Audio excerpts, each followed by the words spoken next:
నమస్తే రమగారు. నమస్తే జయ. ముకుందా జ్యువెలర్స్ తెలంగాణలో మొట్టమొదటి ఫ్యాక్టరీ అవుట్లెట్ మన కొత్తపేటలో ఫిబ్రవరి 14న గొప్ప శుభారంభం. రమగారు, అత్తా కోడళ్ళ గురించి ఏదైనా మంచి కథ చెప్తారా? అత్తాకోడళ్ళ తగాదాలు ప్రపంచ ప్రసిద్ధి. రోజులు మారాయండి. మరే ఏంటవా జయ? ఖచ్చితంగా మారాయి రమగారు. నువ్వు భలే ధైర్యాన్ని ఇస్తున్నావు జయ నాకు. నిజంగా మారాయి. గజం కేవలం 500 రూపాయలతో 1210 గజాల భూమి కేవలం 6 లక్షలు మాత్రమే. కోడళ్ళు రాబోతున్నారడా? లేదు, మీరు ఫ్రెండ్లీ అత్తగారు రమగారు. నేను చాలా ఫ్రెండ్లీ జయ. 100%. కానీ నిజంగా రోజులు మారాయండి. ఒకప్పటితో కంపేర్ చేసుకుంటే మనం చాలా తక్కువ వింటున్నాం. అంతే అంటవా? ఫ్రెండ్స్ గా ఉండే నేచర్ని మనం చూస్తున్నామండి. కోడలతో అత్తగారు, అత్తతో కోడలు కూడా సేమ్. అదే హోప్ సో. పూర్వం ఒక రంగాపురం అనే ఊళ్ళో రాజమ్మ అని ఒక ఆవిడ ఉండేదట. ఆవిడ గంప గయ్యాళి. ఆవిడకు ఒక కొడుకున్నాడు వీరయ్య. భర్త లేడు. వీరయ్య కొంచెం మెతకవాడు. ఈవిడ నోటికి జడిసి ఆ అబ్బాయికి ఎవ్వరూ పిల్లనివ్వలేదుట. ఎన్ని పెళ్లి సంబంధాలు వచ్చినా 2 వాక్యాలు మాట్లాడంగానే వాళ్ళకే అర్థమైంది ఈవిడేంటి కొంచెం లౌడ్గా ఉండటం. లౌడ్ చాలామంది ఉంటారు, గట్టి గట్టిగా మాట్లాడేస్తారు. అవి నాకు భయం వేస్తుందమ్మో చాలా లౌడ్ అని. ధోరణిగా మాట్లాడడం. ఆ ధోరణిలో తగ్గించుకోకపోతే మా అబ్బాయిలకి పిల్లల్ని ఇవ్వరు. జాగ్రత్తగా ఉండాలి. జాగ్రత్తగా ఉండాలి. నాకు లేదు రమగారు టెన్షన్. మేము లౌడ్ కాదు. అయితే అదే కాకుండా చుట్టుపక్కల వాకప్ చేయగానే అమ్మో ఇది గంపగయ్యాలి, దీని చేతికి ఇంకేమన్నా పిల్లని చంపేస్తుంది అలా చెప్పేవాళ్ళు. క్రమంగా పెళ్లి సంబంధమే రావడం మానేసింది.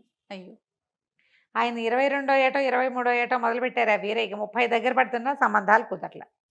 అయితే ఏమైంది, ఒకనాడు ఇతను ఏదో పక్క ఊళ్ళో ఏదో గేదెల బేరం కోసం వెళ్ళి ఆ ఊళ్ళో చెరువు గట్టున మంచినీళ్ళు తెస్తున్న ఒక అందగత్తెని చూసి ఎంతో బాగుందని ఎవరినో కనుక్కున్నాడు. మీ వాళ్ళేనోయ్ అన్నారు. ఇతను వాళ్ళ ఇంటికి పోయాడు. మీ అమ్మాయిని నాకు ఇచ్చి పెళ్లి చేయండి అని అడిగాడు. అడిగేసరికల్లా ఆ పిల్లని లోపలికి మజ్జిగదేమ్మా అని లోపలికి పంపించి వాళ్ళ నాన్న చెప్పాడు, బాబు మీకు తెలుసో తెలీదు అనండి, మా పిల్ల బ్రహ్మరాక్షసి. మా ఈ ఊళ్ళో అది పొట్టాడని వాళ్ళు అది తిట్టని వాళ్ళు ఎవ్వరూ లేరండి, ఆలోచించుకుని చేసుకోండి శభాష్ అనేసరికల్లా ఇతనికి పిల్లేమో నచ్చింది. గయ్యాళమ్మ అలవాటే వాడికి. తెలుసా వాడికి వాళ్ళ అమ్మ గయ్యా? తెలుసు. తెలియకేందుకు, తల్లుల గయ్యాళితనం పిల్లలకి తెలియకుండా ఎందుకు ఉంటుంది? వాళ్ళ అమ్మ కాబట్టి భరిస్తారు, యాక్సెప్ట్ చేసేస్తారు కదా రమ్మగారు. ఆడపిల్లలైనా మగపిల్లలైనా తమ తల్లుల లౌడ్నెస్ని ఒప్పుకుంటారు వాళ్ళు. అలవాటు అంతే. ఇంకా కసిరేస్తూ ఉంటారు. తల్లి మీద ప్రేమ ఉంటుంది కదా జయ, తల్లులతో సన్నికర్ష ఉంటుంది. అయినా గయ్యాళి వాళ్ళు పిల్లల్ని కసురుతారు కానీ మరీ అంత గయ్యాళిగా ఉండరు, బయట వాళ్ళతో ఎక్కువ ఉంటారు. అక్కడి నుంచి ఏమైంది, ఇతను పెళ్లి చేసుకుంటానన్నాడు. పర్వాలేదు పెళ్లి చేసేయండి, మీ పురోహితుడిని పిలవండి అంటే సరే ఏం చేశారు, సాయంకాలం మంచి ముహూర్తం ఉందని ఇంకా అమ్మలేదు ఏం లేదు, పెళ్లి చేసుకున్నాడు. చేసేసుకుని ఆ పిల్లని తీసుకొచ్చాడు. ఆ పిల్ల పేరు ఇందిర. తీసుకొచ్చాడు. తీసుకొచ్చేసరికల్లా ఆవిడ ముందు నిర్ఘాంతపోయింది.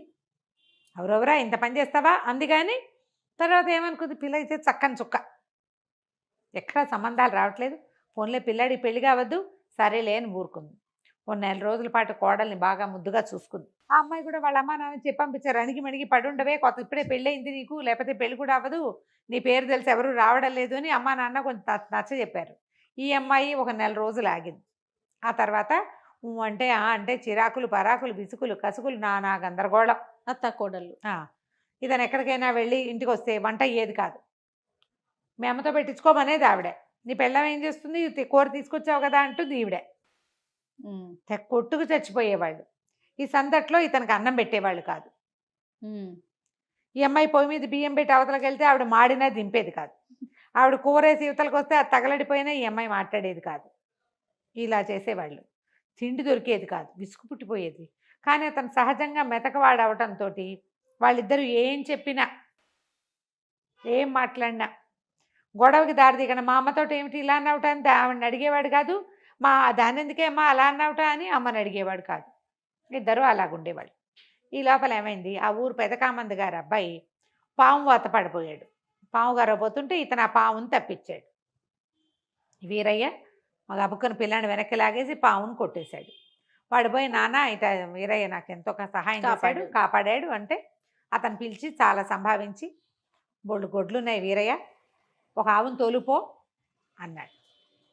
ఒక గొడ్డు అని చెప్పాడు. ఇంటికి వచ్చి అమ్మాయి పెదకామంది గారి దొడ్లో ఇంచి ఓ గొడ్డును తోలుకు పెట్టమని తోలుకెళ్ళమన్నారే, వాళ్ళకి ఆవులు ఉన్నాయి, గేదెలు ఉన్నాయి, ఏం చేయమంటావు అన్నాడు. అనగానే తల్లింది, ఆవు ఎంతో మంచిది, శ్రీ మహాలక్ష్మి, ఆవును తోలుకురారా అంది.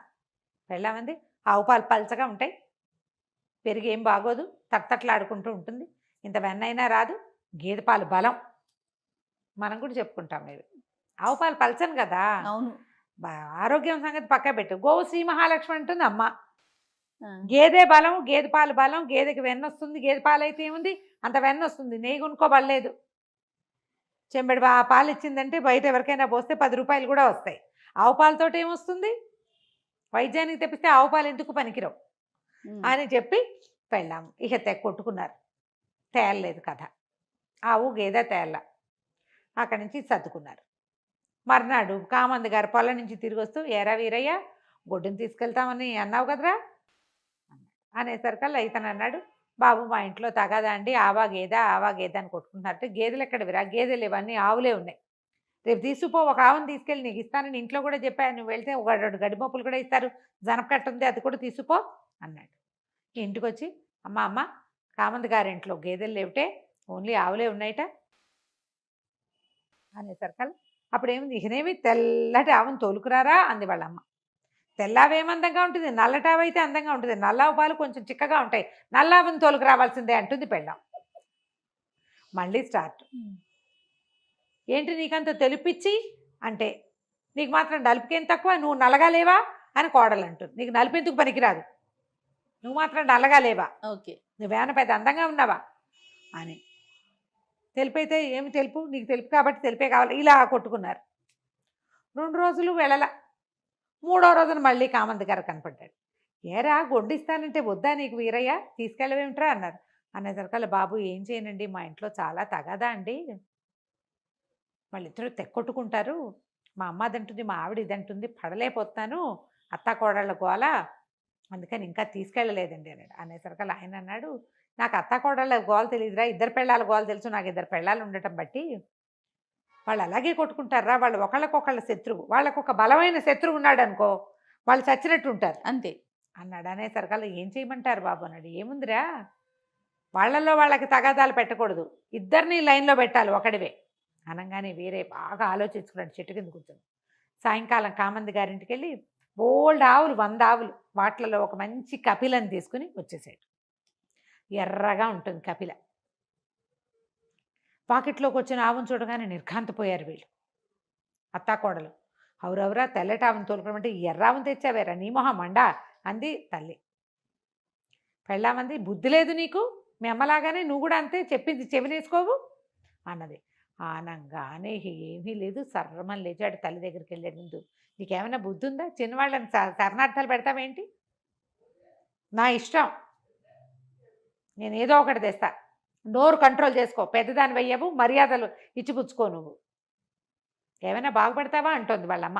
తల్లి మాట వినని వాడు ఏం బాగుపడతావు, ఏం బాగుపడటం ఏంటి, ఏం మాట వినమంటావు, నోరు మూసుకుని ఇంట్లో కూర్చున్నావా, ఇంట్లో ఉండు, లేదా నీది నువ్వు కాచుకుని తాగు పక్కన అనగానే ఆవిడ నిర్ఘాంతపోయింది.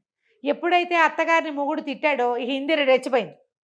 అలా గడ్డిపెట్టు, అన్ని విషయాలకి తగుతున్న మాని ముసలమ్మ మూల కూర్చోకుండా వచ్చేస్తుంది ప్రతిదానికి, బాగా చెప్పావు ఆనంగానే గిరుక్కు నీడు తిరిగాడు.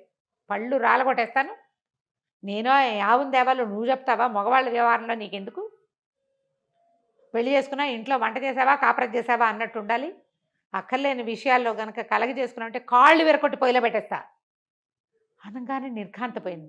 తల్లిని కొట్టినంత పని చేసి ఇందిరిని నిజంగా కొట్టబోయాడు. వాళ్ళిద్దరూ నోరు చేసుకున్నారు, వాళ్ళకి అలవాట్లేదు వెనక్కి తగ్గటం, మాటలు విసిరగానే ఇతని మీదకి వెళ్ళిపోయాడు. ఎప్పుడైతే నిజంగా కొట్టబోయాడో బిక్క చచ్చిపోయారు ఇద్దరు.